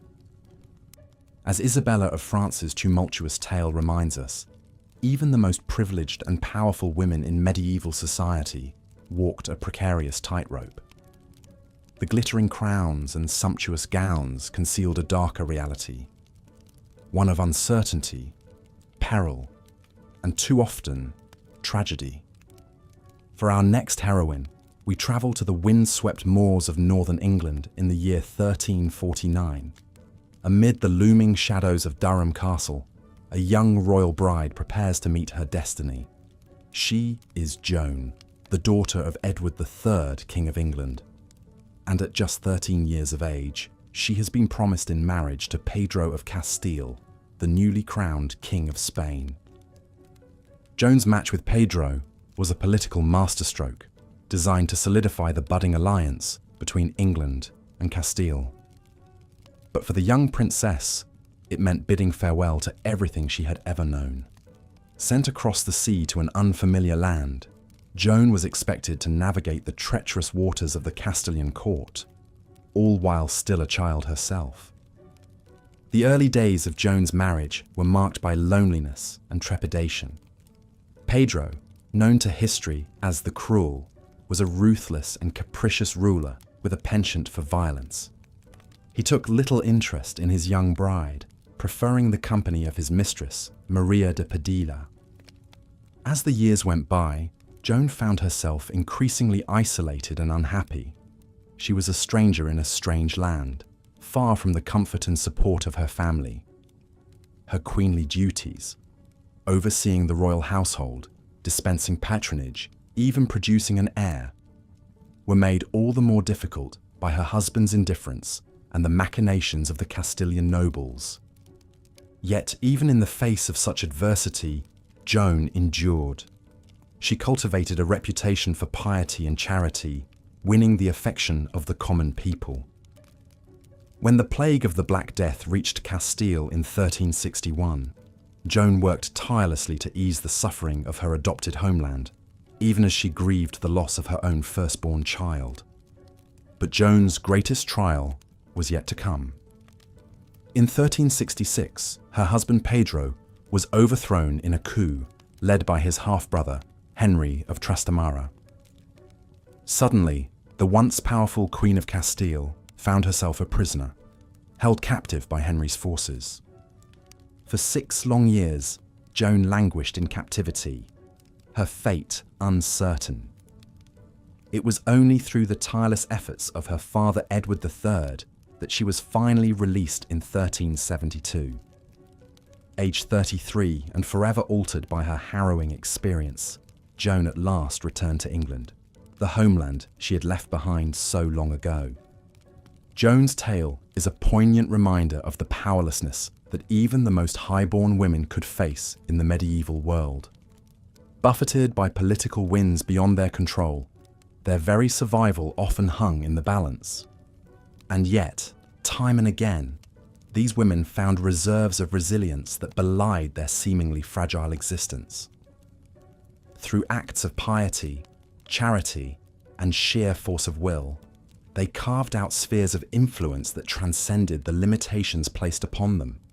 One such figure was Philippa of Hainault, Queen of England and wife of Edward III. Though her marriage, like so many royal unions, was arranged for political gain, Philippa proved herself an able and influential consort. As a patron of the arts, she helped foster a cultural renaissance in the English court. The Queen sponsored minstrels, poets, and scholars, transforming her adopted homeland into a centre of learning and creativity. She even played a key role in the founding of Queen's College at Oxford University, one of the oldest and most prestigious institutions of higher learning in the world. But Philippa's influence extended far beyond the realm of arts and letters. She was a skilled diplomat, often called upon to mediate disputes and broker alliances. When the kingdom faced the ravages of the 100 Years' War, Philippa served as regent in her husband's absence, capably overseeing the governance of the realm. Perhaps most remarkably, Philippa's marriage to Edward III seems to have been a genuinely affectionate partnership. The couple had 12 children together, and by all accounts, the king relied heavily on his queen's counsel and support. When Philippa passed away in 1369, Edward was said to be inconsolable with grief. In many ways, Philippa of Hainault represents the ideal of queenship in the medieval world, a woman who, through her intelligence, grace, and strength of character, transcended the limitations placed upon her gender to become a true partner in governance. But even for a queen as capable as Philippa, life was far from a fairy tale. The spectre of death loomed large over the medieval world, and royal women were not exempt from its grasp. In an age before modern medicine, childbirth was a perilous undertaking, one that claimed the lives of countless women, both common and noble alike. Among the most tragic of these tales is that of Anne Neville, Queen of England and wife of Richard III. A daughter of the powerful Neville family, Anne was no stranger to the turbulent political landscape of 15th century England. Her father, Richard Neville, Earl of Warwick, was a key player in the Wars of the Roses, a bloody civil conflict that pitted the houses of Lancaster and York against each other in a battle for the English throne. Like so many medieval women, Anne's fate was inexorably tied to the political fortunes of the men in her life. When her father fell out of favour with the Yorkist king Edward IV, Anne and her sister Isabel were married off to Edward's younger brothers George and Richard in a bid to shore up the fragile peace. But the calm would not last. In 1471, Anne's father and husband were killed in battle against Edward's forces, leaving her a widow at the tender age of 14. Her lands and titles were stripped away, and she was placed in the custody of her brother-in-law, the future Richard III. What followed was a whirlwind courtship that scandalized the English court. Richard, it seems, had fallen deeply in love with his young charge and was determined to make her his queen. In a secret ceremony, the two were wed, much to the dismay of those who saw the match as a blatant power grab. As Queen of England, Anne Neville's life was marked by both triumph and tragedy. She bore Richard a son, Edward, securing the Yorkist dynasty's hold on the throne. But the young prince's life would be cut tragically short, dying at just 10 years of age. Anne herself would not long outlive her son. In March of 1485, after months of illness, the Queen passed away at the age of 28. The cause of her death remains a mystery to this day, with some speculating that she may have succumbed to tuberculosis or even poison. Richard III, the man who had moved heaven and earth to make Anne his bride, was said to be heartbroken by her loss. In a letter written shortly after her death, he described his queen as a good, gracious, and most virtuous lady who lived her life in a very Christian way. But even in death, Anne Neville could not escape the tumult of the times in which she lived. Just 5 months after her passing, Richard himself would be killed in battle at Bosworth Field, bringing an end to the Yorkist dynasty and ushering in the Tudor era. As we come to the close of our journey through the lives of medieval royal women, it is impossible not to be struck by the sheer resilience and fortitude they displayed in the face of unimaginable adversity. From the political machinations of Eleanor of Aquitaine to the piety of Philippa of Hainault, from the tenacity of Matilda of England to the tragedy of Anne Neville, these women navigated a world that was at once glittering and treacherous, where power and peril often went hand in hand. Their stories serve as a poignant reminder that even in the most rarefied echelons of society, medieval women faced challenges and constraints that are almost unimaginable to us today. Traded like chattel to cement political alliances, confined to the roles of wife and mother, and forever at the mercy of the men who controlled their destinies, these women nonetheless found ways to assert their agency and influence the course of history. In founding abbeys and sponsoring the arts, in serving as regents and counsellors to kings, in performing acts of charity and piety that inspired the masses, medieval queens and princesses carved out spheres of influence that transcended the limitations placed upon their gender. Their legacies endure not just in the pages of history books, but in the very fabric of the world we inhabit today. From the soaring arches of Gothic cathedrals to the hallowed halls of ancient universities, the imprint of medieval queenship can be seen and felt across the centuries.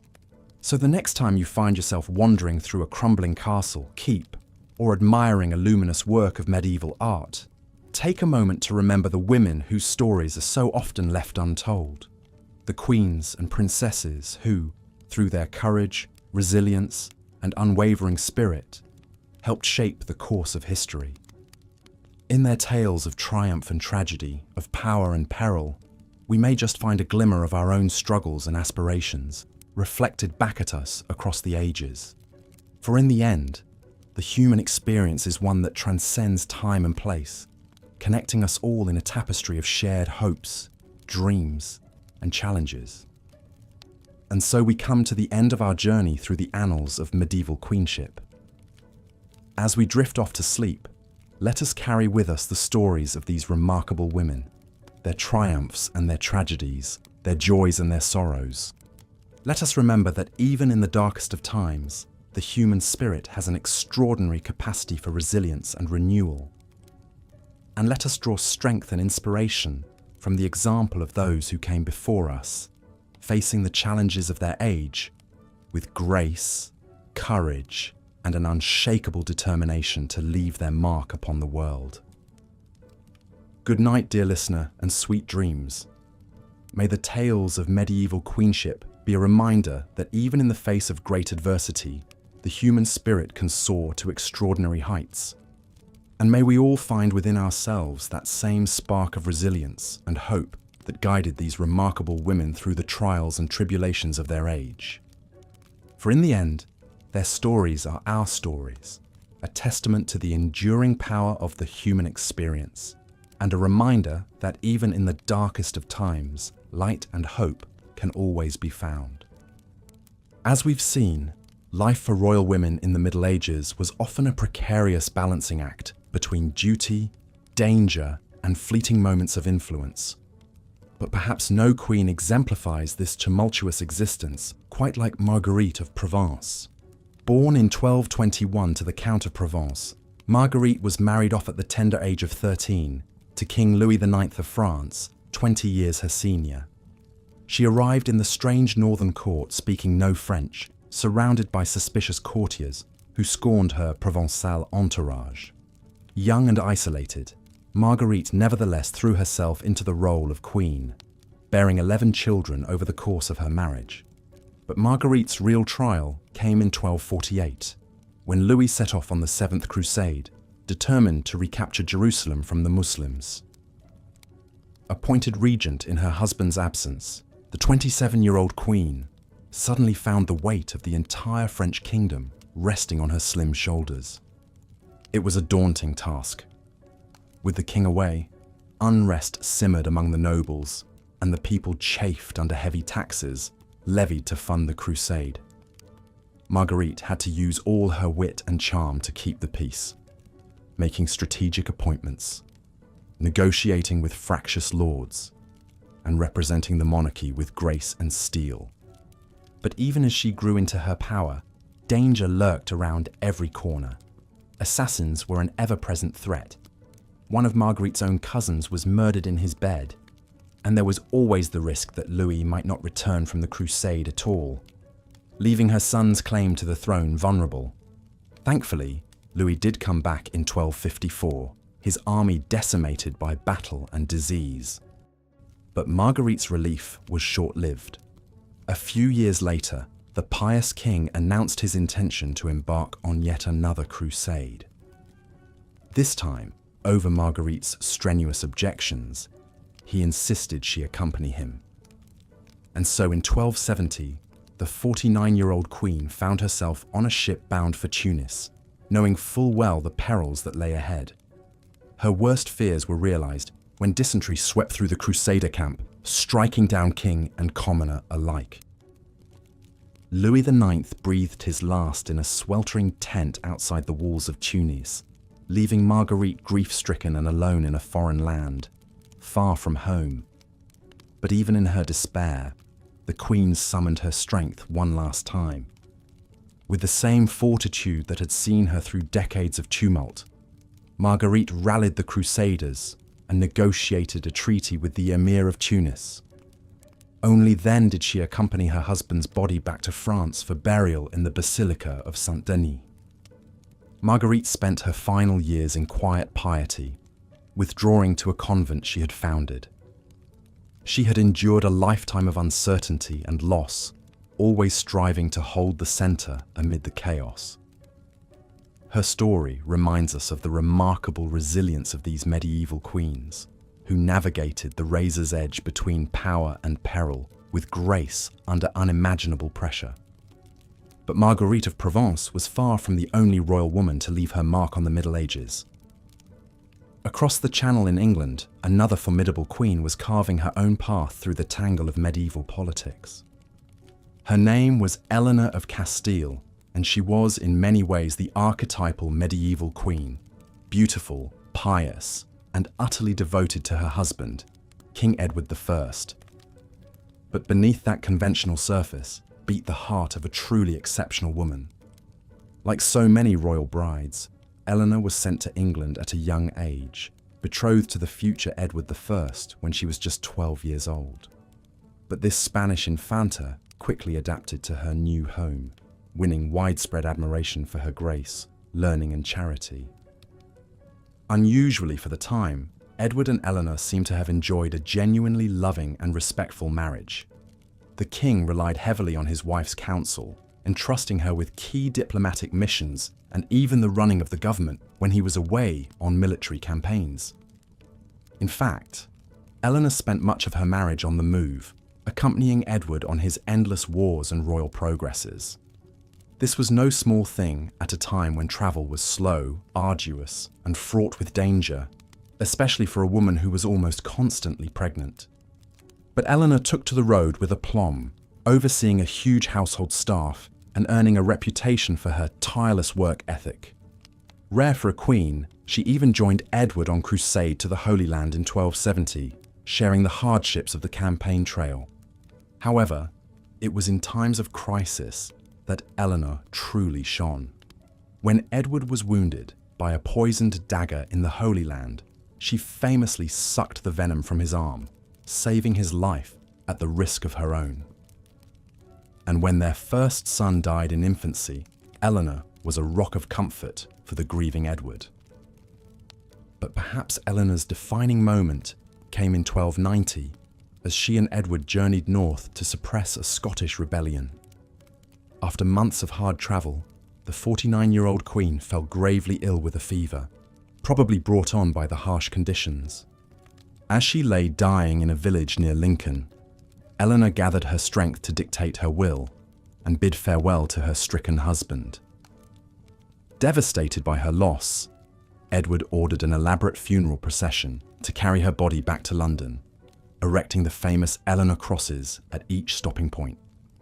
Today, those elegant stone crosses still stand as a testament to a truly remarkable medieval queen, one who combined piety, intelligence, and an indomitable spirit to leave an indelible mark on English history. Through the stories of women like Marguerite of Provence and Eleanor of Castile, we catch a glimpse of the complex realities of life for royal women in the Middle Ages. These were not delicate hothouse flowers, but rather strong, savvy, and resilient figures who navigated the treacherous currents of medieval politics with skill and determination. Yet even as we admire their fortitude, we must remember the steep price they paid for their lofty status. In a world where royal women were valued primarily as marriage pawns and broodmares, even the most privileged among them faced a lifetime of uncertainty, danger, and loss. From the ever-present threat of childbirth to the constant jockeying for power and influence, the life of a medieval queen was a tightrope walk over a bottomless abyss. One false step, one untimely death or shift in fortune could send even the most carefully constructed life tumbling into chaos. And yet, for all the perils they faced, these royal women found ways to shape their own destinies and leave their mark on history. Whether as patrons of the arts, savvy political operators, or simply steadfast companions to their kingly husbands, queens like Marguerite and Eleanor carved out spheres of influence that extended far beyond the confines of their castle walls.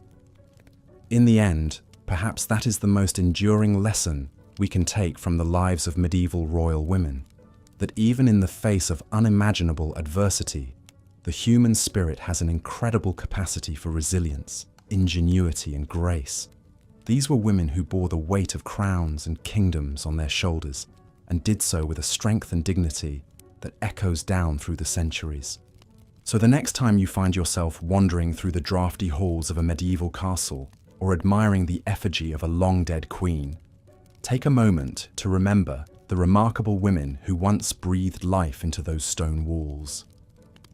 Theirs was a world of unimaginable grandeur and danger, of soaring triumphs and crushing defeats.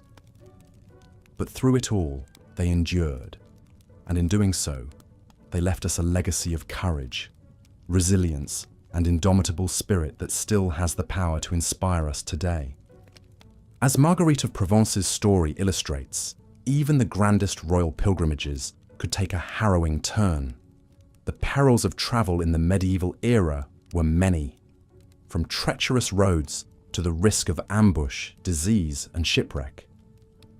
Yet for royal women, pilgrimage wasn't just an act of piety, it was a rare chance for adventure beyond the confines of the castle walls. Isabella of France, wife of King Edward II, embarked on a different kind of journey, one that would lead her down a dark and twisted path. Born into the French royal family, Isabella was renowned for her beauty and intelligence. In 1308, at the tender age of 12, she was wed to Edward in a grand ceremony meant to seal an alliance between England and France. But their marriage was troubled from the start. Edward was a weak and frivolous king, more interested in lavish entertainments and the company of his male favourites than in matters of state. He showered his friend Piers Gaveston with titles and riches, sparking the ire of his barons. Isabella, meanwhile, found herself increasingly sidelined and humiliated at court. As tensions mounted, Isabella bided her time and plotted her revenge. In 1325, she convinced Edward to allow her to travel to France, ostensibly to negotiate a peace treaty with her brother, King Charles IV. But once across the Channel, Isabella revealed her true intentions. She began gathering supporters and openly took Roger Mortimer, a powerful English nobleman, as her lover. Together, Isabella and Mortimer raised an army and invaded England, determined to depose Edward and rule in his stead. The king fled London, but was soon captured. In a sordid twist, Edward was imprisoned at Berkeley Castle, where legend has it he met a grisly end, a red-hot poker thrust into his bowels. With Edward out of the way, Isabella and Mortimer effectively ruled England for several years. The she-wolf of France, as Isabella came to be known, had overthrown a king and installed her teenage son, Edward III, as a puppet monarch.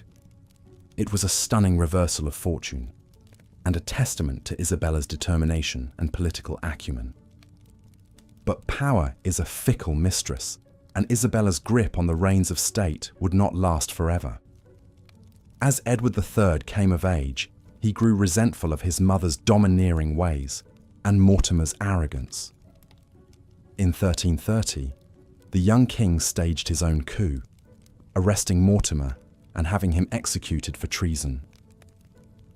Isabella was spared, but stripped of her lands and wealth, and sent to live out her days in a comfortable exile. Isabella's story is a stark reminder that even the most influential of medieval queens were ultimately dependent on the whims of men, whether husbands, sons, or lovers. The same wits and wiles that could elevate a woman to dizzying heights of power could just as easily be her undoing. As the Middle Ages drew to a close, the lives of royal women began to change in subtle but significant ways. The Renaissance ushered in new ideas about education and the arts, and noble ladies increasingly pursued learning for its own sake.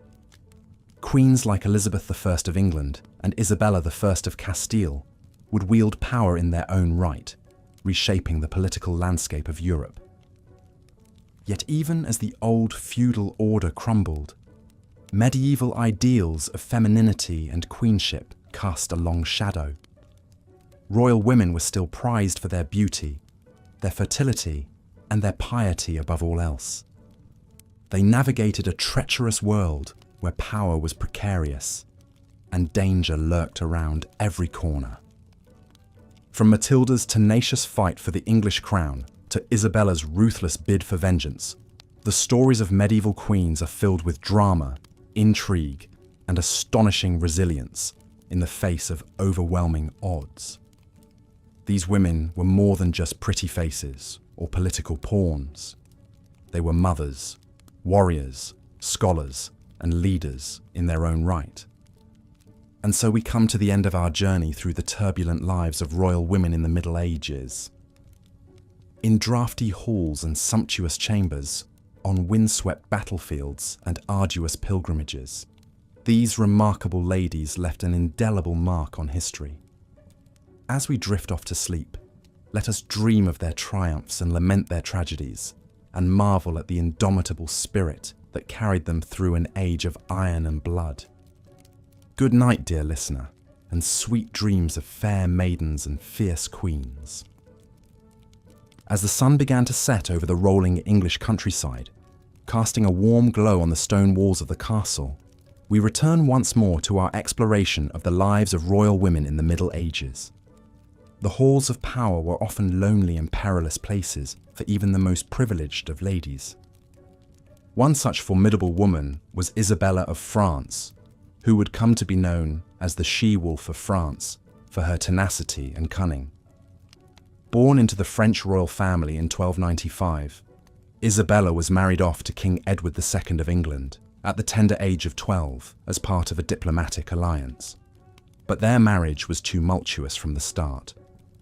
Edward was rumoured to prefer the company of his male favourites, particularly the unpopular Piers Gaveston, over that of his young bride. Isabella, feeling scorned and isolated in a foreign court, was left to navigate the treacherous waters of English politics largely on her own. But navigate them she would, with a skill and determination that would make her one of the most influential figures of the 14th century. As tensions mounted between Edward and his barons, who resented the power and influence he bestowed upon Gaveston, Isabella found herself caught in the middle.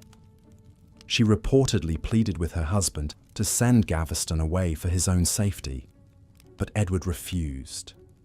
In 1312, the barons took matters into their own hands and had Gaveston executed, much to the king's anguish and rage. In the years that followed, Isabella would bear Edward 4 children, including the future King Edward III. But their marriage continued to deteriorate, exacerbated by Edward's ineffective rule and the growing influence of his new favourite, Hugh Despenser the Younger. By 1325, Isabella had had enough. Under the pretext of negotiating a peace treaty with France, Isabella travelled to her homeland and refused to return. There she began plotting to depose her husband with the aid of her lover, Roger Mortimer, and her son, Prince Edward. In 1326, they invaded England with a small army, quickly gaining support from disaffected nobles. Facing little resistance, Isabella and Mortimer seized power, forcing Edward II to abdicate in favour of his son.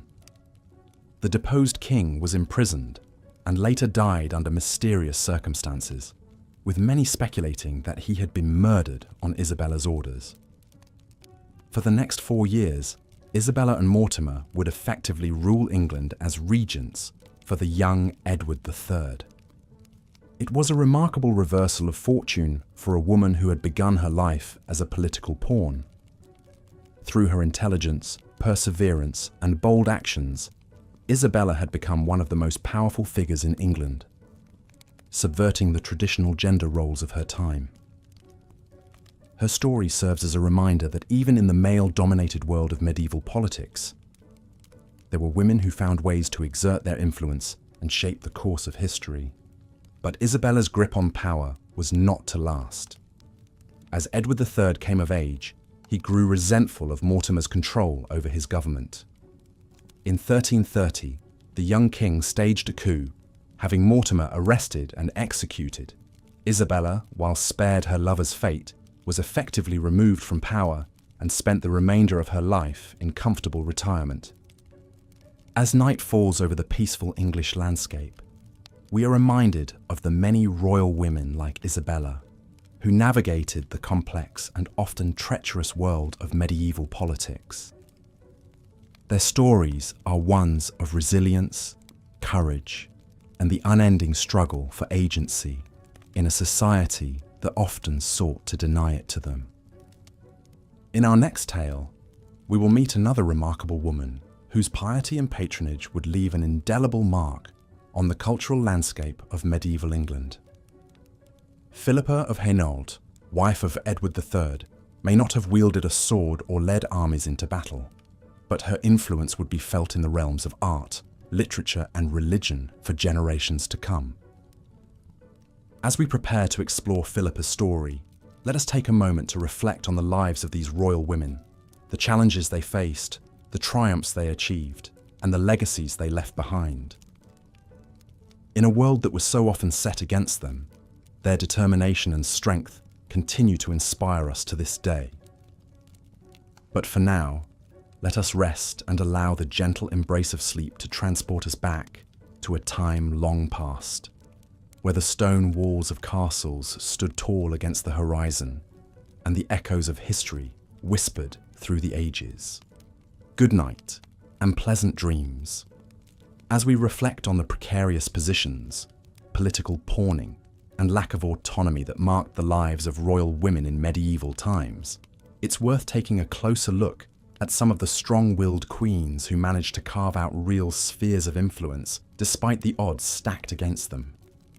One of the most notable examples is Isabella of France, whose story is as dramatic and tumultuous as any soap opera plot.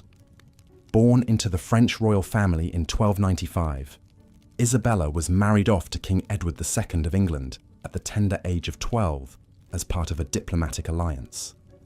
But their marriage was far from a fairy tale romance. Edward was notorious for his close male favourites, including the unpopular Hugh Despenser the Younger. As tensions mounted, Isabella found herself increasingly sidelined and mistreated by her husband and his inner circle. But rather than resign herself to a life of misery, this feisty French princess decided to take matters into her own hands. In 1325, Isabella travelled to France under the guise of a diplomatic mission, but it soon became clear that she had other plans in mind. Joining forces with her lover, the exiled English baron Roger Mortimer, Isabella raised an army and launched an invasion of England to depose her husband. Talk about a woman scorned. Their campaign was a resounding success. Edward II was forced to abdicate the throne in favour of his young son, Edward III, with Isabella and Mortimer ruling as regents. For a few short years, this formidable pair held the reins of power in England. It was a remarkable reversal of fortune for a woman who had once been little more than a pawn in the political machinations of men.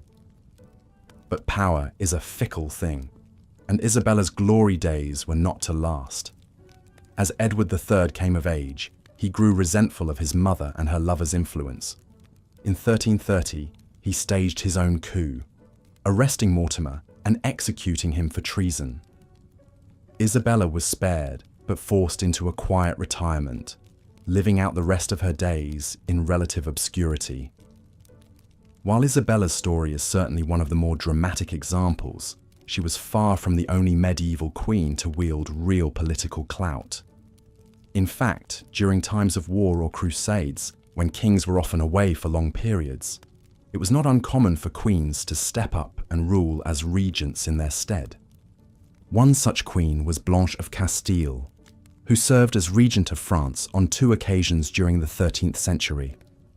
A Spanish princess by birth, Blanche was married to King Louis VIII of France at the age of 12. When Louis died just 12 years later, Blanche found herself in the challenging position of ruling on behalf of her young son, Louis IX. Despite facing opposition from rebellious barons who resented being governed by a woman, Blanche proved to be a capable and effective ruler. She quelled uprisings, negotiated treaties, and even personally led troops into battle when necessary. Under her guidance, France enjoyed a period of relative stability and prosperity. Blanche would once again take up the mantle of leadership when her son embarked on the Seventh Crusade in 1248. For 6 years, she governed France as regent, steering the country through the challenges of her son's prolonged absence. By the time Louis IX returned in 1254, Blanche had cemented her reputation as one of the most powerful and influential women of her time. Of course, not all medieval queens were able to translate their positions of prominence into real political power. Many found themselves constrained by the same rigid gender roles and expectations that limited the lives of women throughout society. For example, Elizabeth Woodville, the wife of King Edward IV of England, faced significant backlash for her perceived influence over her husband. As a commoner who had married into royalty, Elizabeth was resented by the old nobility who saw her family's rise to prominence as a threat to their own power. Despite the fact that Edward clearly relied on Elizabeth as a trusted advisor and confidant, she was painted as a grasping, ambitious woman who had overstepped her bounds. After Edward's death, Elizabeth's enemies wasted no time in turning against her, imprisoning her and executing her brother and sons on trumped-up charges of treason. So while some medieval queens were able to defy the odds and carve out real spheres of influence, they still had to tread carefully in a world that was deeply suspicious of female power. The precarious nature of their positions meant that even the most capable and accomplished women could find themselves quickly toppled from grace. It's a harsh reality that speaks to the incredible challenges faced by royal women in the Middle Ages. Theirs was a world of constant uncertainty, where the fortunes of even the most high-born ladies could shift on a dime. And yet, in the face of such adversity, many still managed to leave their mark on history, paving the way for the slow but steady march towards greater gender equality in the centuries to come. As we close out our exploration of the lives of medieval queens, it's worth taking a moment to reflect on the incredible resilience and strength that these women displayed in the face of unimaginable hardship. From political pawns to powerful regents, their stories serve as a testament to the enduring power of the human spirit, even in the darkest of times. So the next time you find yourself wandering through a drafty old castle or admiring a centuries-old tapestry, take a moment to remember the incredible women who once walked those same halls and whose legacies continue to inspire us to this day. Because while the world of medieval royalty may seem impossibly distant from our own, the courage and determination of these remarkable queens is something that still resonates across the ages. As Queen Philippa of Hainault's story illustrates, medieval royal women who embraced the roles of pious patron and intercessor could wield a form of soft power and leave a lasting cultural legacy. But others sought a more direct route to political influence, stepping beyond the traditional queenly sphere to pursue their ambitions, for better or for worse.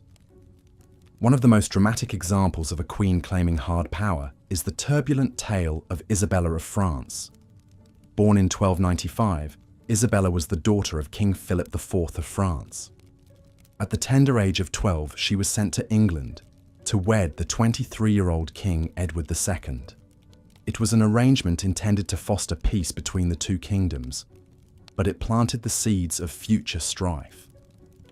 Edward II proved an inept and frivolous ruler who infuriated the English nobility by indulging his male favourites with undue influence and wealth.